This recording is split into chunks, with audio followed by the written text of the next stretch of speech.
Bonjour, merci de nous retrouver pour ce rendez-vous spécial élection départementale. 52 minutes pour faire le point, pour faire les analyses, pour donner des réponses parfois difficiles à des questions tout aussi complexes, avec 5 chapitres pour parler des élections départementales ici en Languedoc-Roussillon. Tout d'abord, le rapport de force, ensuite les grandes batailles, les Pyrénées-Orientales, le Gard et le département de l'Hérault, les citadelles attaquées, l'Aude et la Lozère dans des configurations politiques différentes, ensuite le cas et la question de l'abstention, et puis pour terminer, un débat autour des nouvelles stratégies politiques, parce que la tripartition de l'offre électorale aujourd'hui semble dégager sans aucun doute des perspectives nouvelles, en tous les cas des manières différentes de faire et de tisser du commun. Jean-Pierre Foubert, bonjour. Bonjour. Vous êtes sociologue, vous allez être notre éclaireur tout au long de cette émission.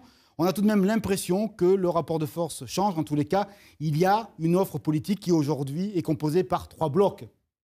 Oui, alors ça c'est vrai au niveau national, même au niveau local. Mais la première chose qui me semble assez frappante en Languedoc-Roussillon, c'est le fait que, contrairement au niveau national, l'UMP-UDI s'est effondré par rapport au score que peut faire par exemple le Front National, qui est pratiquement présent partout dans tous les cantons. Oui, un Front National qui est très présent partout dans le département de l'Aude, quasiment partout dans les Pyrénées-Orientales, et ici, dans l'Hérault, 22 présents sur 25 cantons. Absolument. Je pense qu'effectivement, le Front National va sans doute probablement gagner quelques cantons. Je parle de la situation un peu particulière de Béziers où manifestement il a conforté les scores qu'il avait pu faire lors des dernières municipales. Globalement, on peut dire qu'il refait le même score qu'aux européennes, peut-être avec une petite progression effectivement dans la région, et qu'il va sans doute, en gagnant quelques cantons, poser des problèmes quant à la composition, par exemple, d'une majorité absolue dans le département de l'Hérault, par exemple. Donc pour vous, il gagne en termes de pourcentage, mais pas en termes de voix absolues. Alors, au niveau national, c'est évident. C'est-à-dire que comme il n'y a pas les élections à Paris et Lyon, si on fait la comparaison en enlevant Paris et Lyon des européennes, on a à peu près le même score en nombre de voix que ce qu'il avait fait précédemment.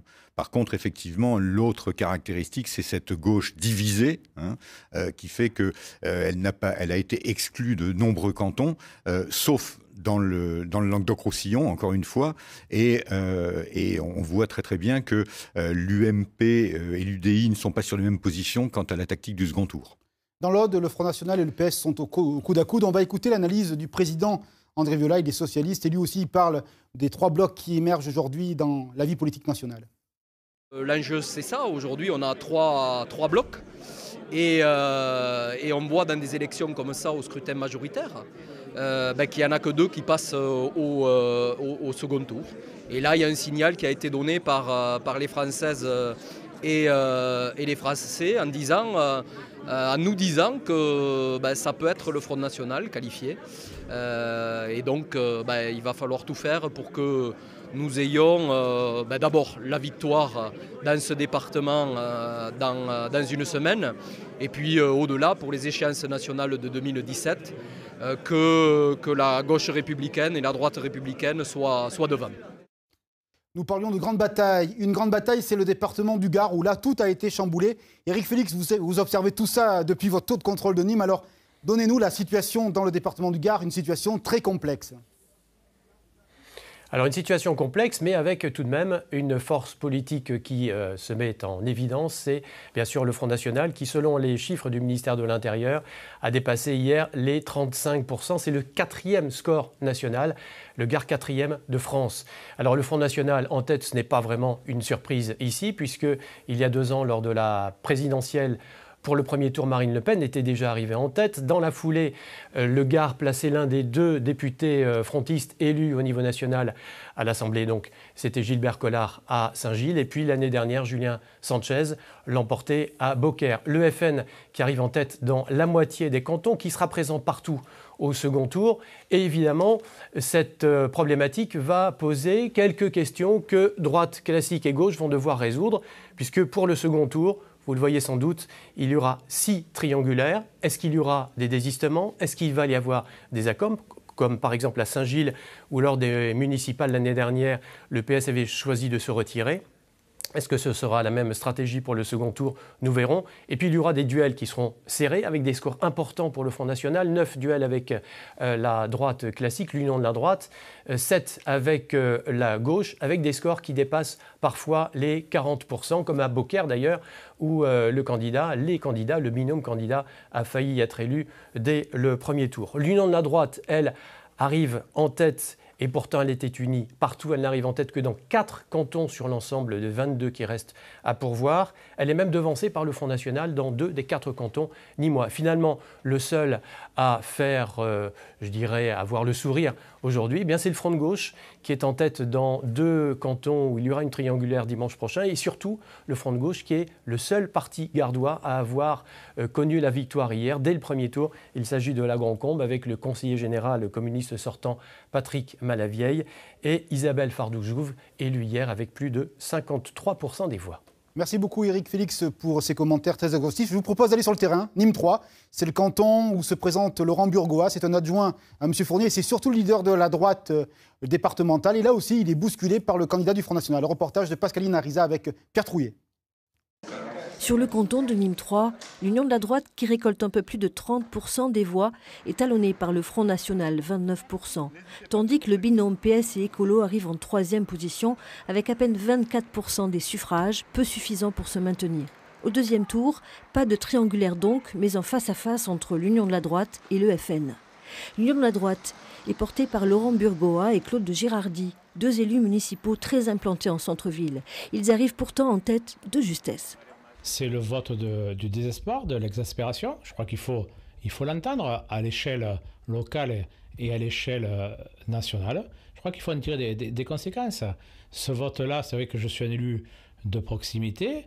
Grâce à cette proximité, j'ai résisté et j'arrive en tête sur Nîmes 3. Mais je crois qu'il faut tirer des conséquences. Laurent Burgoa pointe du doigt également la politique de Christine Taubira et de Manuel Valls.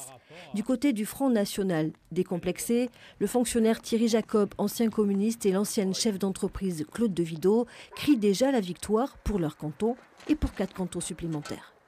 Je vous rappelle que nous avons face à nous Laurent Burgoa, celui qui est adoubé par Jean-Paul Fournier. Non, il n'est pas encore président. Et je peux vous dire que nous comptons beaucoup, nous, sur un président qui représentera l'alternative, c'est Yohann Gillet. Chacun des 2 partis, qui a profité de la division à gauche, appelle du pied les abstentionnistes, mais pas seulement. Retour à Nîmes avec le patron du Front National gardois, Yohann Gillet. Bonjour monsieur, merci d'être avec nous. Une première question, est-ce que vous rêvez vraiment au perchoir, comme vient de le dire votre candidat, M. Jacob, sur Nîmes 3 ? Bien sûr, on y croit, parce qu'aujourd'hui, le Front National est la première force politique du Gard. On l'a confirmé hier soir.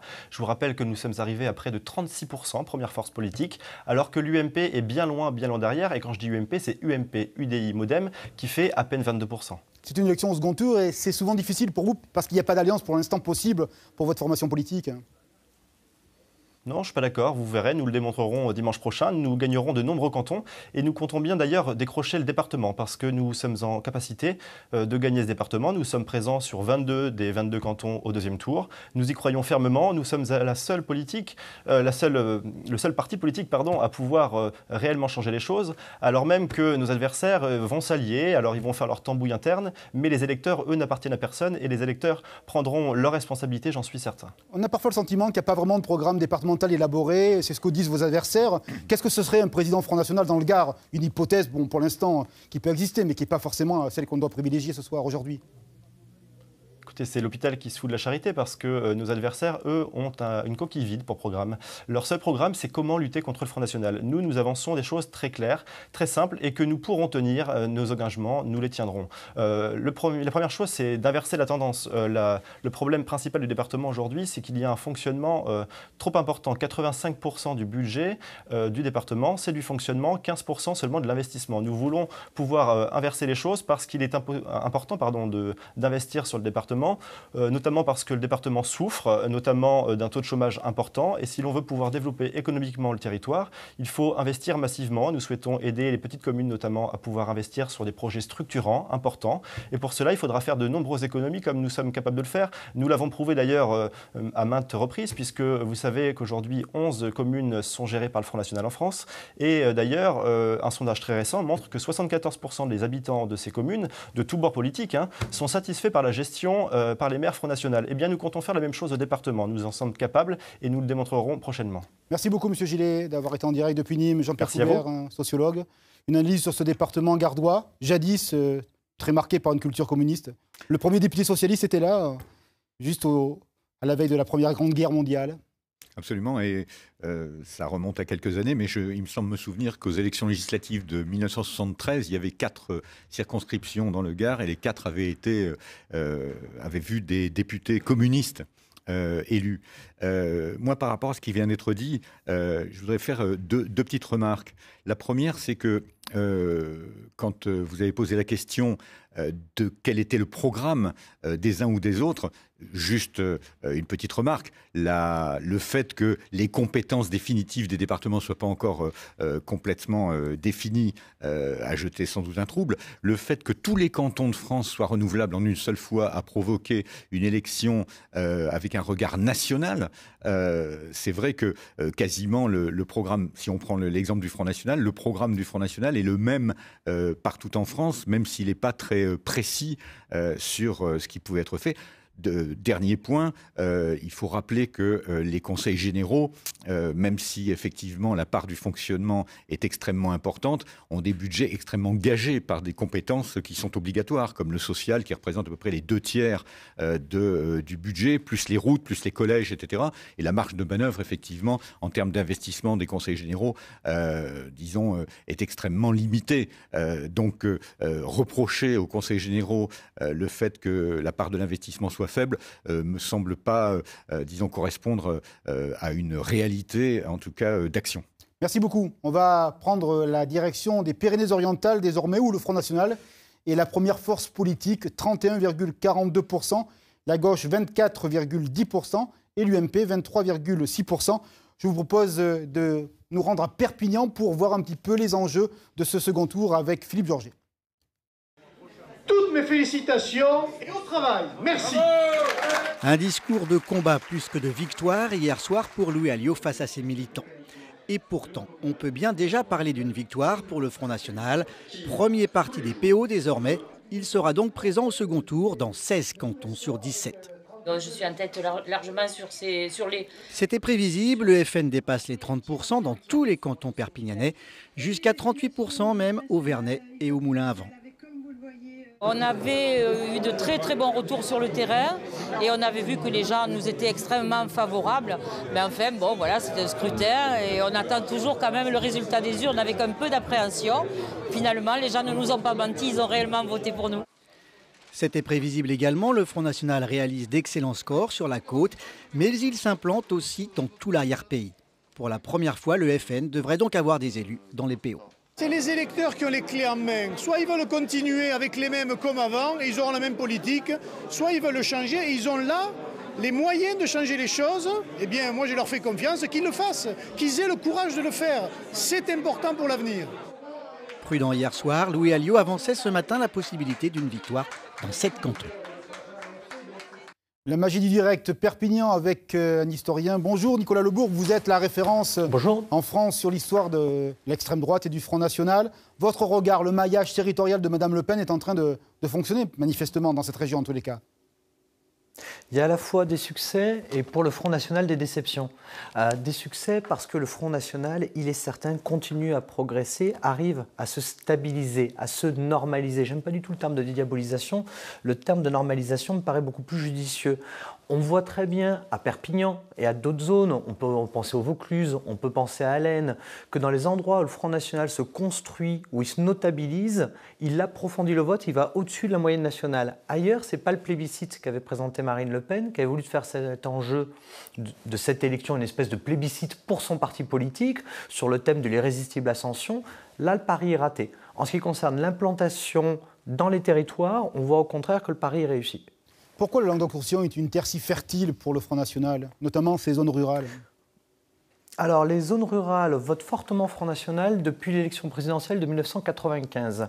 Plus ces zones rurales sont prolétarisées, vous savez qu'aujourd'hui la ruralité a beaucoup changé, c'est surtout le secondaire, c'est surtout les ouvriers agricoles qu'on va trouver aujourd'hui dans la ruralité, avec des contrats précaires, des revenus bas, plus ils vont voter Front National.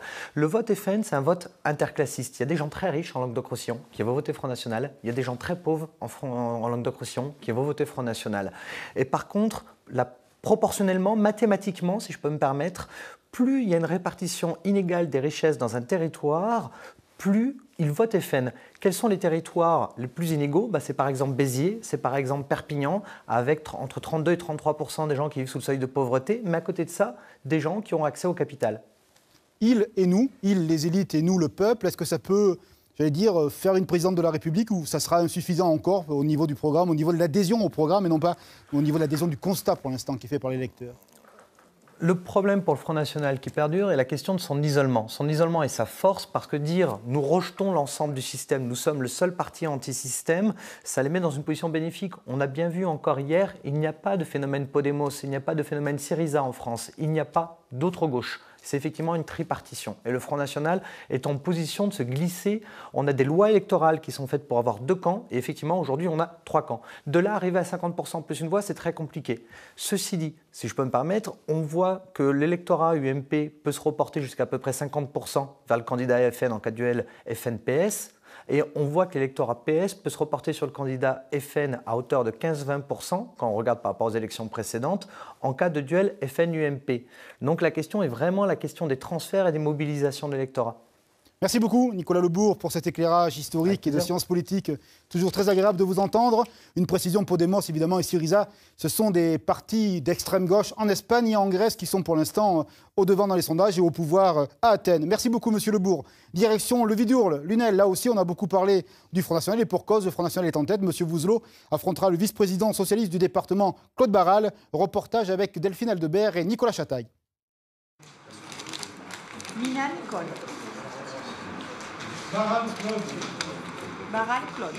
Le choc FN-PS était attendu, mais la surprise, c'est le score frontiste. Avec 41,1% des voix, la vague bleu marine a submergé le canton. Le binôme Vouzelot-Mina est arrivé en tête de ce premier tour, partout, à l'exception de Saint-Christol, Saturargues et Saucines, confirmant les résultats à la hausse des municipales et des européennes. En effet, nous sommes en progression de près de 5%, un petit peu dans l'ensemble des bureaux. Notre bureau test, l'un des meilleurs bureaux, c'était le bureau de Saint-Nazaire de Pézan, à la commune de Saint-Nazaire, où nous étions à 40% aux européennes, et nous sommes aujourd'hui à 45,88. D'un vote qui était dit protestataire pendant de très longues années, et maintenant nous en sommes à un vote d'adhésion véritable. À gauche, le binôme Barral-Vignon qui a fait campagne sans afficher la rose du PS est loin derrière avec 30,5% des suffrages exprimés. En 2011, lors des précédentes élections cantonales, il y avait déjà eu un duel FN-PS, mais Claude Barral était arrivé en tête. 4 ans plus tard, les cartes sont complètement redistribuées. Le conseiller général sortant en appelle au rassemblement et au soutien du maire d'hiver droite de Lunel, Claude Arnaud. Il a besoin du département, il a besoin de la région, il a besoin de l'État. La politique de la ville, c'est un sujet important pour lui. Et je ne doute pas qu'il va prendre position publiquement pour soutenir notre candidature au second tour. Arbitre du second tour, l'UDI-UMP avec près de 19% et le Front de gauche proche de 10%. Ce matin, les binômes annoncent qu'ils ne partagent pas les valeurs du FN et en appellent au sens des responsabilités. Sens des responsabilités, c'est un terme qui va revenir de manière très régulière. Arnaud Julien, quel est votre regard sur cette élection départementale dans l'Hérault? Votre famille politique n'en tire pas vraiment un grand bénéfice, contrairement au niveau national? On voit bien quand même qu'il y a un rejet de la politique gouvernementale. Et puis, malheureusement, on voit que le gouvernement a voulu jouer avec le Front National depuis des semaines et on voit maintenant le résultat. Donc, maintenant, on encourage les électeurs à se mobiliser pour le second tour pour justement avoir un maximum de conseillers généraux UMP dans le département de l'Hérault. Hussein Bourgui, la situation, c'est une situation encore ouverte malgré tout? C'est une situation qui est ouverte, qui est beaucoup plus ouverte qu'elle ne l'était annoncée depuis quelques jours, puisqu'effectivement, si je me fie à ce que les journalistes, les observateurs, les commentateurs, il y en a beaucoup, disaient du département de l'Hérault, tout le monde l'annonçait comme passant à l'UMP et à l'UDI. alors que c'était complètement l'inverse que je ressentais sur le terrain en faisant campagne contre un adversaire invisible, le Front National, ça on était habitué. Mais surprise de cette campagne électorale, il y a eu un deuxième adversaire invisible, c'est l'UMP et l'UDI. Ils ont déserté le terrain et aujourd'hui, ils en payent le prix cash. Donc, ils sont éliminés partout, dans un maximum de cantons. Ils ne peuvent même plus prétendre à diriger le Conseil général dimanche prochain. Pardon, Julien. Non, écoutez, là, sur ce territoire de l'Hérault, sur 22 cantons sur 25, on a réussi à faire l'union avec nos amis centristes. Et puis ensuite, on a lancé beaucoup de jeunes candidats, de jeunes candidates qui sont bien battus. C'est vrai que le contexte, après, a fait que certains ne sont pas au second tour, mais en tout cas, il nous reste encore beaucoup de candidats au second tour. Et puis, je tiens aussi à rappeler... Vous en avez 9 sur 25. Le département donc, vous êtes éliminé dans 16 avait cantons. 49 cantons, et il n'y en avait que 3 qui étaient à droite. Donc, ça a toujours été un territoire difficile pour la droite, mais ça n'empêche pas que... On continue le combat. Donc vous reconnaissez que vous n'êtes pas en mesure d'emporter la majorité au Conseil général dimanche prochain. Ça sera très compliqué. Voilà. Enfin, on ne l'avait pas et on ne l'a jamais eu. Voilà, donc ça ne changera pas trop. Vous renoncez à vos ambitions. Par contre, nous, on aura un maximum de conseils généraux qui porteront qui s'allieront avec le Front National. Bien sûr que non, mais c'est vous qui vous arrêtez pas de parler du Front National. Non, mais c'est important de clarifier. En 98, vous l'avez fait dans la région, mais c'est important d'éclairer les téléspectateurs. Excusez-moi, mais M. Valls a fait campagne depuis des semaines avec l'argent des contribuables pour expliquer que... Avec l'argent du Parti Socialiste. Bien sûr, on vérifiera. Et pour voir effectivement qu'il a choisi comme adversaire le Front National, et on ne peut voir que le résultat. Où il y a 42 départements en France où je vous pose une question. Le 20 mars 98, Jacques Blanc et Stéphane Rossignol se sont alliés à Alain Jammeh. Est-ce que dimanche prochain, vous prenez l'engagement devant les téléspectateurs qu'il n'y aura pas d'alliance entre l'UMP, l'UDI et le Front National dans le département de l'Hérault? Répondez à cette question toute simple. Non, Monsieur Bourgi, c'est comme ça. Je vous ai posé une question simple, c'est en étant comme ça que les électeurs ne vont pas voter et que les électeurs continuent à voter pour les extrêmes. Les électeurs veulent de la clarté. Répondez. Donc, à partir de ce moment-là, vous ne répondez pas aux attentes des Français. Les Français sont furieux. Un Français sur deux n'aime pas les voter, M. Bourgi. Oui. Vous et moi, nous sommes les responsables politiques, on a un devoir. Et c'est pas en parlant de 98, de 1955, qu'on va pouvoir résoudre les problèmes des Français. Le passé éclaire l'avenir. Restez les mêmes protagonistes. En 98, c'était Jacques Blanc, Stéphane Rossignol. Faites votre jeu. Aujourd'hui, faites votre jeu à continuer à parler du Front National. Nous, on parle aux Français. Oui, d'accord. Les Français, ils ne sont pas de gauche et de droite. Ils cherchent des solutions, M. Bourgi. Et vos candidats et votre ligne politique n'apportent aucune solution aux Français. M. Bourgi, tout de même, on n'a pas l'impression que le Parti socialiste sera en mesure de gouverner sans les divers gauches. Il va falloir composer. C'est une note quand même, séquence politique pour votre formation politique. Monsieur Rattino, le Parti socialiste dirige le Conseil général de l'Hérault depuis le lendemain de la Libération. Nous sommes année après année, élection après élection, dans une majorité de plus en plus large. Et donc la majorité sortante est vraisemblablement celle qui a été la plus large qu'on ait jamais connue dans le département de l'Hérault. Or, le Parti socialiste, alors qu'il était en situation de diriger seul avec les socialistes le Conseil général, a toujours eu à cœur d'associer des partenaires, François Liberty pour le Parti communiste par exemple, Christian Dupras pour Europe Écologie Les Verts, mais aussi des divers gauches comme Louis Villaret sur le canton de Gignac, Christophe Morgot sur le canton de Metz ou Cyril Meunier sur le canton de Latte. Donc demain, dimanche prochain, lorsque nous serons élus et nous serons en responsabilité, nous n'aurons aucune difficulté à retravailler avec les mêmes comme nous le faisons depuis plusieurs années. Donc cette majorité a la vocation à être plurielle, ouverte, et donc moi j'appelle les électeurs et les électrices de l'Hérault à donner une majorité claire à la gauche pour qu'elle puisse continuer son action. Donc il pourrait y avoir une lune de miel avec M. Sorel qui devrait avoir des élus sur Montpellier? Mais aucune difficulté. Moi, depuis hier soir, j'ai appelé à voter pour les candidats présentés par Philippe Sorel sur le canton de Montpellier 1, Montpellier 3, Montpellier 4 et Montpellier 5. Et moi-même, dimanche prochain, je voterai sans aucun état d'âme pour Jérémy Malek et pour Maud Botkin sur le canton Montpellier 5. Je vous propose de parler du littoral, d'aller à Frontignan, là aussi un duel entre M. Bougouard du Parti Socialiste et le candidat du Front National, M. Briand. Reportage. Frontignan 7, même configuration. Sur ces deux cantons, le Front National arrive en tête des voix et l'UMP disparaît du paysage au second tour. 40 voix, c'est ce qu'il manque à 7 au tandem Roucoulé-Ferrara pour être qualifié. Alors hier soir, la droite, hors course, digère difficilement la défaite. Il me semble beaucoup d'amertume ce soir. Beaucoup. Ouais. Je pense que les Sétois n'ont peut-être pas saisi les enjeux, et quand je vois deux partis extrémistes au second tour en duel, ça me fait mal au cœur. C'est donc un duel inédit qui se disputera sur ce canton de 7 dimanche prochain. Le Front National essaiera de déloger le conseiller général sortant François Liberty, devancé de plus d'1 millier de voix hier soir. C'est un résultat qui est serré, qui est compliqué, difficile, mais en même temps qui nous donne la satisfaction par rapport à la bataille que nous avons menée et qui nous laisse là toutes les chances de pouvoir l'emporter au deuxième tour à la condition qu'on ait un large rassemblement, le plus large possible, car l'ennemi que nous avons au deuxième tour, c'est le FN. Éliminés au premier tour, les candidats écologistes et socialistes appellent leurs électeurs à faire barrage à une extrême droite hier soir réjouie. On est très contents de ces résultats et au deuxième tour, ça sera encore mieux. Il n'y a pas de souci. Pour nous, en ce qui nous concerne, on s'attendait à ce résultat. Brillant. À Frontignan, sur le canton d'à côté, là aussi le Front National fait une percée. Frédéric Briand devance le conseiller général socialiste sortant de 1200 voix. Une petite révolution locale pour ce canton de la Gardiole qui a considérablement évolué. On sent un vrai glissement vers un petit peu plus de renouveau. Donc je suis là pour incarner. Rien n'est joué, que ce second tour va être extrêmement important et que moi je ne peux qu'appeler les électrices et les électeurs qui sont restés aujourd'hui chez eux pour sanctionner la politique gouvernementale à se mobiliser en pensant bien que cette élection est une élection locale. La gauche réussira-t-elle à mobiliser ses électeurs? Réponse dimanche prochain.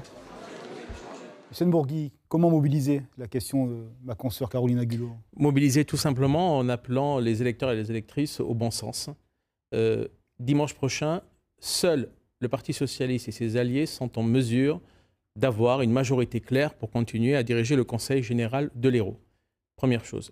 Deuxième chose, si vous ne voulez pas que la collectivité soit prise en otage entre des groupes politiques qui n'auraient une majorité claire, donnez-nous une majorité nette dimanche prochain au Parti socialiste, à ses alliés, au Parti communiste, Europe Écologie Les Verts et au Divers Gauche, sur la ville de Montpellier en particulier, mais aussi sur Metz, Latte et Gignac.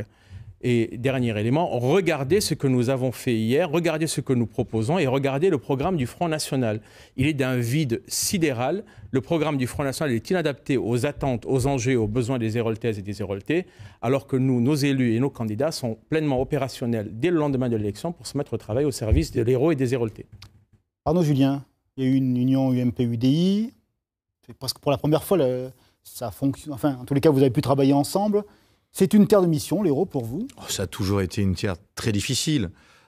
Maintenant, on a lancé de nouveaux candidats, de jeunes candidats aussi.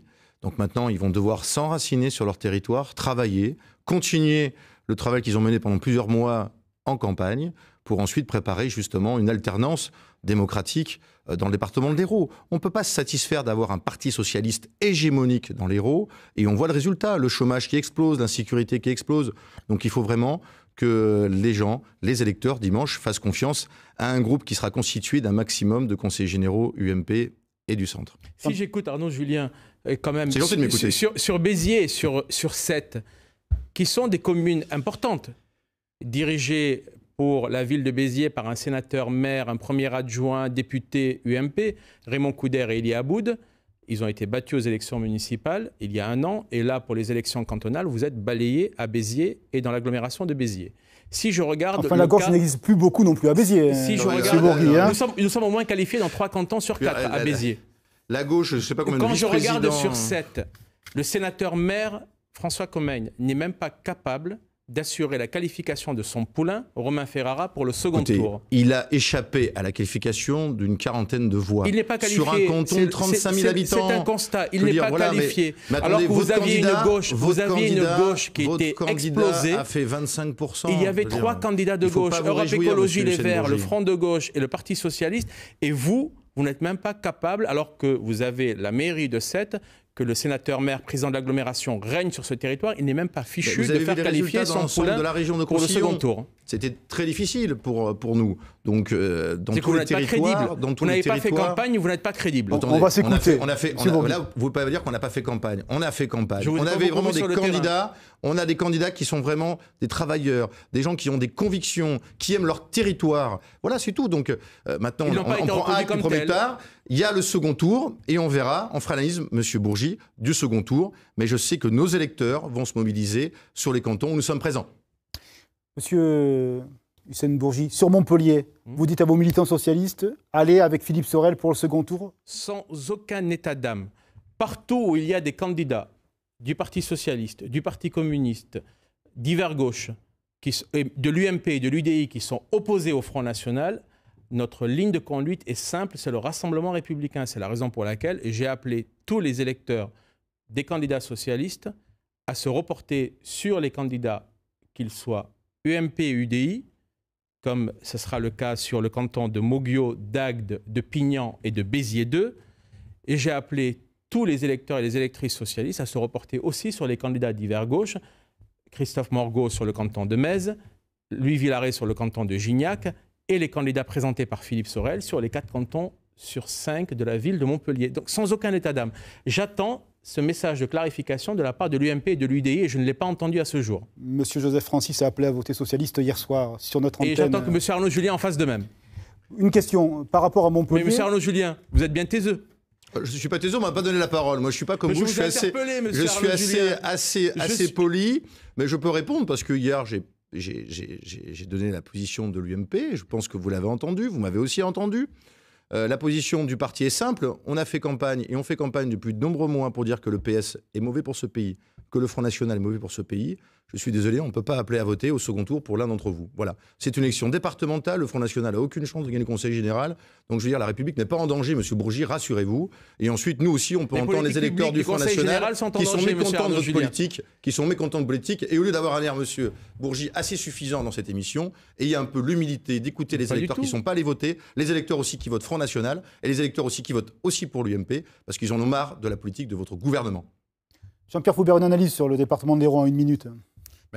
D'abord, je constate qu'effectivement, il y a un décalage, en tout cas un déplacement d'une argumentation locale à une argumentation nationale. On revient sur la critique du gouvernement, alors qu'en fait, le problème, c'est quand même gérer des cantons, c'est-à-dire gérer un département, une institution locale.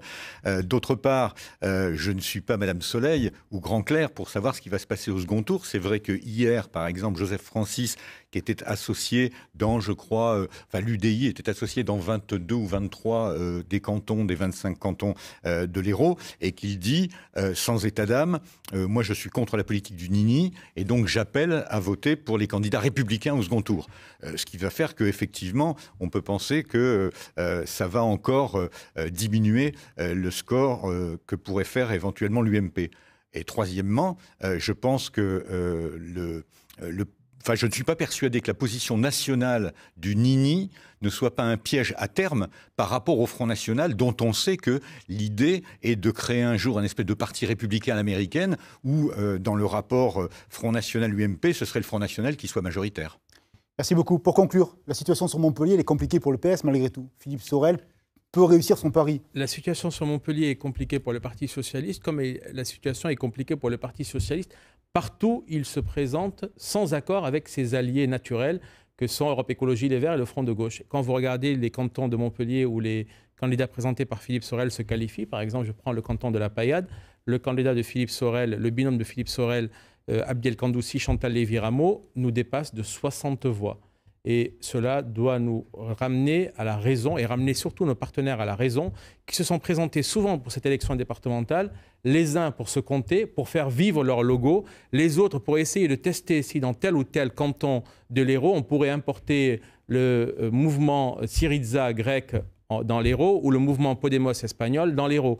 Ils se sont trompés et je pense qu'à l'avenir, il va falloir qu'ils comprennent à quoi sert un conseil général, quelles sont ses prérogatives et ses compétences. Juste une petite rapidement, question parce qu'on va aller Hussein Bourgi. Est-ce que ce n'est pas une erreur le fait que beaucoup de candidats qui sont étiquetés socialistes n'aient pas utilisé le logo quand on pense qu'il y avait 80% de nouveaux candidats et que quand un électeur arrivait dans un bureau de vote, il avait un bulletin sur lequel il n'y avait pas de logo alors qu'il y avait des logos UMP, UDI, des logos Front National, etc. Est-ce que ce n'est pas une erreur tactique? Monsieur Foubert pose une très bonne question. question et il a parfaitement raison. Il y a 2 candidats, en tout cas dans 2 cantons dans l'Hérault, où cela a été fatal. Le premier, c'est le canton Montpellier 5, où Jacques Martin pensait que sur sa notoriété, son image, il pouvait capitaliser davantage qu'en mettant en avant son appartenance au Parti socialiste. Et le second canton où ça a été fatal, c'est le canton de Pignan avec Thierry Bresse, qui a été pris en otage par Michel Cassard, qui n'est pas membre du Parti socialiste, mais qui l'a conduit à se dépouiller de son appartenance au Parti socialiste. Et c'est comme ça qu'on voit que le Front de gauche, sur ce canton en particulier de Pignan, fait un score assez exceptionnel. Donc, ce sont des leçons à tenir et à retenir pour l'avenir. Merci beaucoup, messieurs, pour ce débat animé. On vous retrouvera sûrement la semaine prochaine pour le second tour. Direction maintenant l'Aude, Carcassonne, pour faire d'abord une synthèse sur les résultats. Et puis, juste après, on retrouvera monsieur le maire de Narbonne, Didier Mouly, devant la mairie où il fait très froid, je crois. À tout de suite, Jean-Pierre Laval pour la synthèse audoise. Les Audois se sont bien mobilisés hier pour ce premier tour des élections du conseil départemental.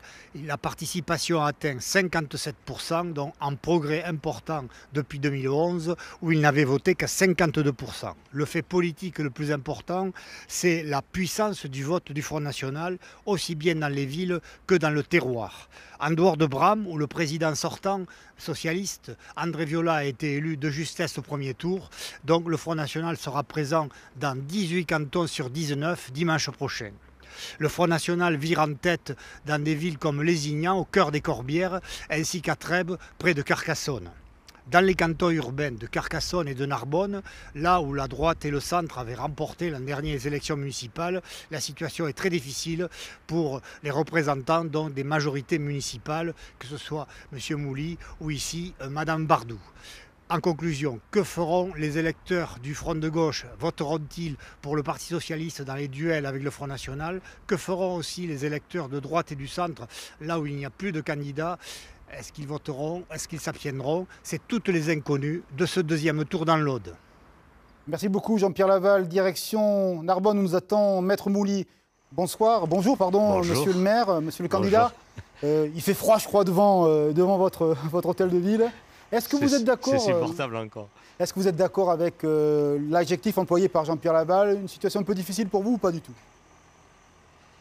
Une situation effectivement difficile sur l'ensemble du canton, pas sur la ville de Narbonne, mais je pense aussi qu'elle est très difficile pour le Parti socialiste qui détient les communes de Gruissan et de Bages et surtout le département. Donc difficulté effectivement pour tous ceux qui sont aujourd'hui en 2e et 3e position sur le canton sud. Qu'est-ce que vous allez faire au second tour? Ça se joue sur Narbonne, la victoire, c'est aller chercher les électeurs des municipales qui ne sont pas déplacés cette fois-ci? D'une part, les abstentionnistes, effectivement, même s'il y a un fort pourcentage de votants, mais également aller à Gruissan, rencontrer les habitants pour leur dire que la façon de gérer Narbonne peut servir pour le département et qu'ils croient en cette gestion et qu'ils croient en l'équipe en place et de binôme avec Agnès Couder pour partir sur le département et influer le département quant à une véritable saine gestion. Didier Mouly, vous n'êtes pas encarté, vous êtes un divers droite, comme on dit de manière commune. Est-ce qu'il ne manque pas une dynamique pour la droite républicaine dans l'Aude qui aussi vous a touché de plein fouet sur le secteur du Narbonnais? Je laisse au parti politique le choix de tirer les conséquences de cette élection cantonale qui s'est voulu aussi un reflet national. Je reste fondé sur les grandes valeurs et les grands principes que nous avons développés avec Nouveau Narbonne sur la campagne municipale. Je pense, et j'en suis même certain, que cela peut avoir un effet positif sur le département de l'Aude, département le plus pauvre de France, ou un des plus pauvres de France, département avec une économie partagée entre Carcassonne et Narbonne. Le rôle d'un mouvement comme celui que je représente peut avoir un effet très important sur la gestion du département, faire des économies, mieux répartir les richesses, accompagner l'économie. J'espère que les électeurs comprendront que ce n'est pas en faisant de la politique nationale à travers des élections départementales que l'on peut avoir une saine gestion. Maître Mouly, c'était un pari, un challenge que cette élection cantonale, parce que vous êtes quasiment le seul maire d'une grande ville à avoir osé affronter et rencontrer les électeurs pour une élection départementale. Les autres sont restés chez eux. C'était pas un pari, c'était demander aux Narbonnais de conforter l'élection municipale par cette élection sur les 3 cantons de Narbonne, même s'il y a des communes aux alentours qui sont concernées par ces 3 cantons. C'était leur dire la gestion depuis 1 an que nous avons mise en place et qui avait été tant décriée en 2014, dites-nous si elle est bonne, si elle vous convient. Sur la ville de Narbonne, le résultat est très positif. Je me fais des soucis pour Madame le maire de Bages et pour Monsieur le maire de Gruissant, dans la mesure où l'une est candidate et l'autre a son candidat favori avec son adjoint, n'ont pas réussi à faire sur leur commune un bon score. C'est eux qui ont des soucis. Sur Narbonne, notre gestion a fait ses preuves. Les électeurs ont voté pour. Je suis conforté dans cette situation et mon image n'est pas ternie, contrairement à ce que la presse écrite a pu laisser entendre. Bien au contraire, j'espère en tout cas que dimanche, ça sera la consécration sur les 2 cantons où nous serons présents. Merci Didier Mouly d'avoir été si patient et de nous avoir accueillis depuis le perron de votre hôtel de ville. Merci beaucoup. On va maintenant monter vers les sommets, mais peut-être un petit mot sur le département de l'Aude, Jean-Pierre Foubert. Une citadelle socialiste où le Front National est partout présent au second tour. Oui, si ma mémoire est bonne, c'est un fief socialiste depuis très longtemps, puisque je crois que Léon Blum a été député de l'Aude. Il a été même conseiller général sur Coursan. Absolument. Donc c'est une vieille tradition. Là, c'est quand même un séisme, même si je crois que quand on regarde les résultats, je pense que la gauche devrait garder ce département avec son président qui a été élu au premier tour dans le canton de Bram. Je pense qu'effectivement, on a, si mon souvenir est bon, 3 triangulaires à Quillan, Narbonne 2 et Narbonne 3, un seul duel droite Front National à Sigean. Mais effectivement, je pense que le département de l'Aude subit cette transformation d'une droite mal organisée, à mon avis, et d'un Front National qui a pris partout, puisque je crois que il est présent dans quasiment tous les cantons de l'Aude. Tous les cantons. Donc, disons, l'ancrage du Front National dans le monde rural, l'Aude est un très bon laboratoire dans ce domaine.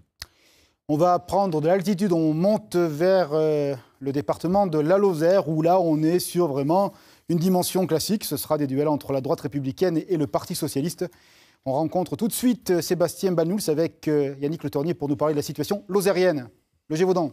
C'est un cas unique en Lozère et cela dit combien le scrutin a donné de nouvelles choses hier soir, puisque Aumont-Aubrac est le seul canton où un élu de la majorité sortante de droite a été élu au premier tour avec un score très important, 74%. Si on prend la Haute-Lozère, on avait 6 cantons à droite. Aujourd'hui, on devrait en conserver 3. Il est évident que pour nous, là aussi, c'est un combat qu'on va devoir mener dans les jours à venir. Et moi, je soutiens l'ensemble de mes collègues. Ce département, je souhaite qu'il reste à droite. Et je demande à tous nos électeurs de se motiver et d'être avec nous pour faire gagner notre équipe. Un dernier mot, rapidement. Le Front National fait un très bon score dans votre canton, mais il n'arrive quand même pas à s'imposer en Lozère. C'est une vraie spécificité. Oui, on s'aperçoit quand même on pensait à un taux plus élevé, donc on maintient un niveau modeste, mais enfin il y a quand même une montée, donc à nous aussi de bien travailler, de faire en sorte que les habitants de la Lozère puissent nous faire confiance et se rendre compte qu'on peut faire des bonnes choses en Lozère.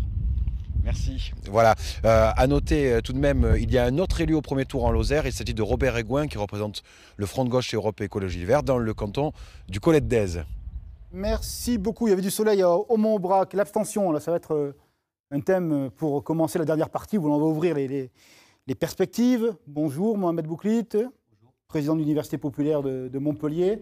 Dans les quartiers populaires, ça n'a pas forcément beaucoup mobilisé. Il y a des bureaux à 28 à Alès, à 33 sur le quartier de la Paillade. Pourquoi ? Oui, tout à fait. Depuis des années, effectivement, et on le voit aussi avec cette élection-là, le même finalement rejet qui finalement se capitalise avec cette abstention croissante, mais aussi avec le Front National. Derrière cette abstention, il faut lire, on l'a vu au moment des élections européennes, le rejet des politiques d'austérité, que disent nos concitoyens avec des peurs par rapport effectivement au bousculement d'un certain nombre de repères pour lesquels se sont battus leurs ancêtres, mais aussi le fait que finalement les élus ne répondent pas à leurs angoisses du quotidien dans des domaines qu'ils jugent prioritaires, à savoir l'emploi, le logement. Au fond, ce que réclament nos concitoyens, c'est d'avoir des élus à plein temps qui travaillent tout le temps avec eux, et non pas des candidats à plein temps qu'on voit uniquement en période électorale. Et au fond, ce que veulent nos concitoyens qui s'abstiennent ou qui se réfugient à travers le Front National, c'est au fond l'idée de pouvoir réenchanter, avoir un nouveau projet qui permet à un moment donné de les inclure dans une démocratie participative plus élargie. Voilà. On va élargir le débat parce qu'il y a d'autres invités. Laurent Jaoul, bonjour, vous êtes le maire sans étiquette de Saint-Brest, près de Montpellier. Vous êtes d'accord sur ce constat que vient de nous donner M. Bouclit? Absolument, c'est un constat que je partage. Et aujourd'hui, moi, je me mets à la place de l'électeur, du citoyen, quand il arrive dans un bureau de vote et qui se trouve face à des bulletins de vote UMP, socialistes, Front National. On a souvent un vote protestataire qui se reporte sur les candidats du Front National. Je le vois sur une commune comme la mienne, par exemple, où le Front National vire en tête. Et puis après, on se trouve dans des situations un peu plus particulières, comme sur la ville de Montpellier, par exemple, où on a une autre offre politique avec des candidats citoyens, écologistes, républicains, divers gauche. Et là, on s'aperçoit finalement que, on est en dehors des partis politiques, et là, les électeurs, ils retrouvent finalement leur compte. Philippe Sorel l'a prouvé aux dernières élections municipales sur la ville de Montpellier. Georges Frêche l'avait également démontré aux dernières régionales, puisqu'il avait été candidat contre tous les partis politiques. On a le cas également sur des cantons, je prends l'exemple du canton de Metz, avec le conseiller général sortant, Christophe Morgot, qui partait également sans étiquette, avec le soutien des chasseurs, que je représente au sein de la métropole. Et on voit que des candidats comme ça, finalement, suscitent un peu de l'espoir. Maître Jean-Jacques Post, vous êtes le patron du groupe centriste à la région. Est-ce que les partis politiques tels qu'ils fonctionnaient sont aujourd'hui moribonds? Ils ne sont pas moribonds parce qu'il y a d'abord un second tour, et on verra bien ce qui va sortir du second tour, mais ils sont en grande difficulté pour plusieurs raisons. D'abord parce qu'ils n'ont pas su proposer dans l'Hérault, dans le Gard, dans les autres départements de la région, un projet politique auquel les électeurs auraient pu adhérer. Parce qu'ensuite, ils sont directement concurrencés par un certain nombre de phénomènes politiques nouveaux. Le phénomène Sorel en est un, dans la mesure où il a conservé son influence sur Montpellier et où il est en mesure, me semble-t-il, de faire passer 4 des 5 candidats qu'il présentait. Il y a du reste, dans cette situation d'élection départementale, une particularité. C'est bien sûr l'abstention. On n'a pas à s'en féliciter, mais elle est très prégnante. Il y a également une autre particularité, c'est que le poids des grands maires est important. On vient de parler de M. Sorel. Vous avez entendu il y a quelques instants M. Boulier à Narbonne.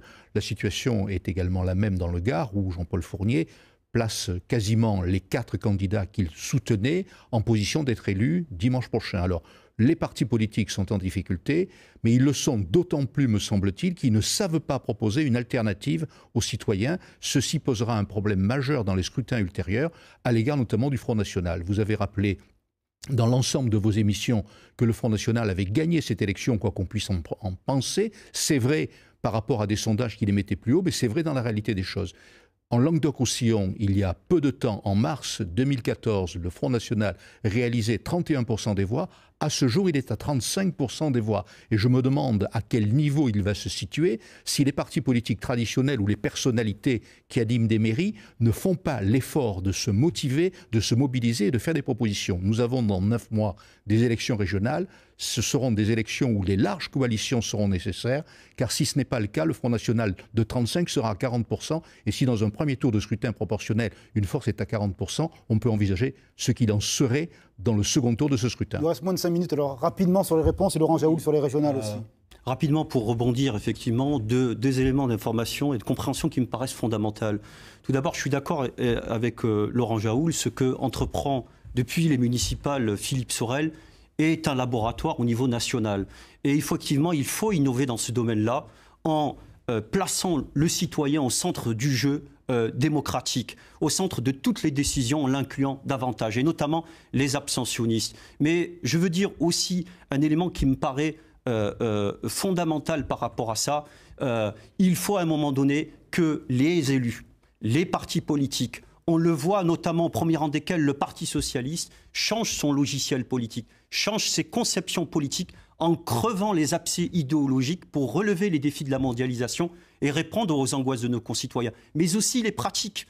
Je pense en particulier au cumul des mandats. Rapidement. Je pense en particulier au clientélisme qui a créé dans nos villages et dans nos quartiers un communautarisme social dont nous avons vu les méfaits dans notre région au mois de janvier.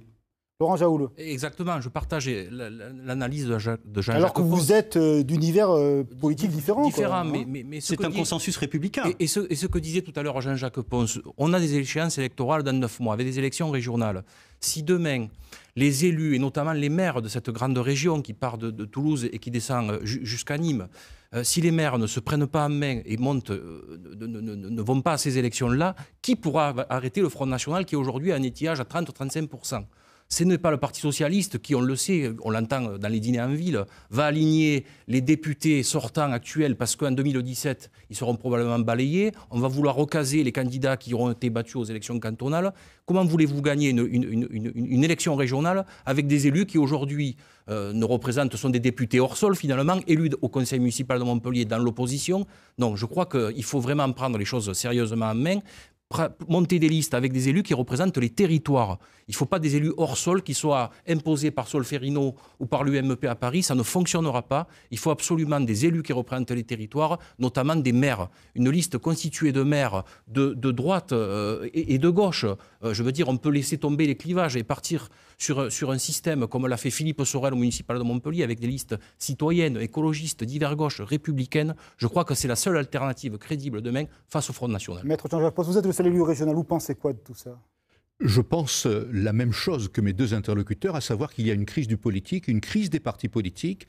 En revanche, je ne mettrai pas tout le jeu politique quant à l'avenir sur le poids des maires. Les maires sont importants, mais au demeurant, ce n'est pas seulement des maires qui peuvent permettre de gagner une région, de la gagner face au Front National, puisque c'est la perspective qui s'offre à nous. De surcroît, si les maires sont importants dans le débat politique, ce n'est pas tout.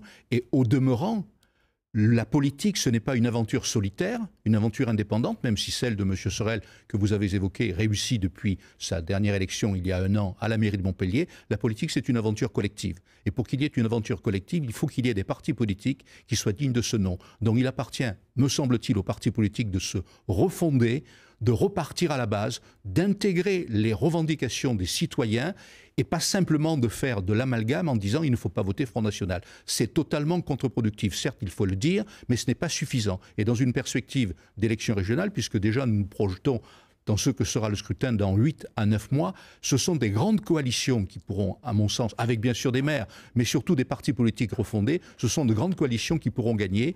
Il y a des exemples en Europe, notamment en Allemagne où il y a de grandes coalitions, pourquoi pas dans la nouvelle grande région du Sud qui nous concerne. En 20 secondes, Jean-Pierre Foubert, est-ce qu'on est à un moment où vraiment tout bouge ? Alors effectivement, tout bouge, avec quelques remarques. En 20 secondes.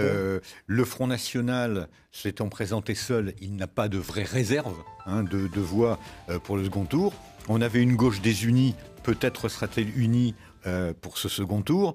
On a une divergence de vue sur le positionnement de l'UMP par rapport à l'UDI ou au centre, sur le comportement au deuxième tour. Et dernier point, l'abstention du premier tour, ce qui implique la mobilisation qui pourrait en découler. Merci beaucoup. On se retrouve cette semaine sur le net avec vous, Jean-Pierre Foubert, avec Mohamed Bouklit et évidemment dimanche prochain pour une grande soirée électorale. Merci beaucoup. Bonne journée sur la 3. Merci messieurs.